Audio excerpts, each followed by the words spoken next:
જિંદગી એવી ના જીવશો કે લોકો ફરિયાદ કરે. જિંદગી એવી જીવો કે લોકો ફરી યાદ કરે. અને તેને માટે બસ એટલું જ કરો કે ગમે તેવું ના બોલો, ગમે તેવું બોલો. કાકા સાહેબ કાલેલકર 5 વાક્યમાં કેટલું બધું સમજાવી દીધું કે ઝાકળ બેઠું પાંદડે ને ડાળીને શું ભાર.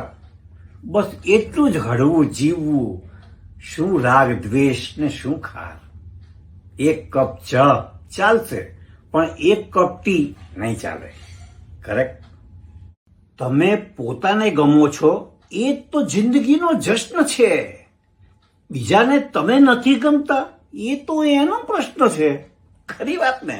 માણસની મોટી તકલીફ એ છે કે એને તરત જોઈએ, સરસ જોઈએ અને મફત જોઈએ, બધું જ એક સાથે જોઈએ. પણ યાદ રાખો કે તરત અને સરસ મફત નહીં મળે, તરત અને મફત સરસ નહીં મળે, અને સરસ અને મફત તરત નહીં મળે.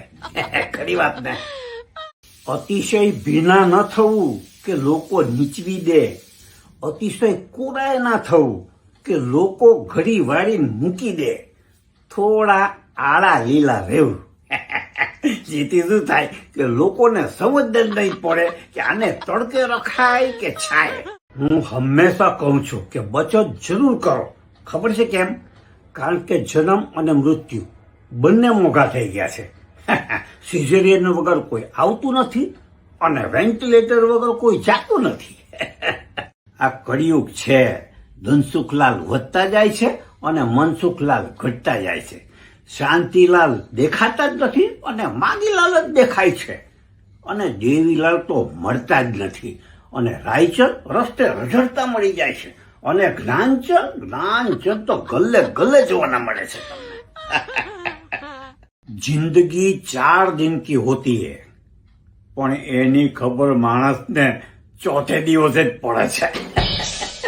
પ્રભુ બધાને ખાલી હાથે મોકલે છે અને ખાલી હાથે પાછા ઉપર લઈ લે છે. ખબર છે કેમ? કારણ કે હિસાબની માથાકૂટ ના થાય ને એટલે જ.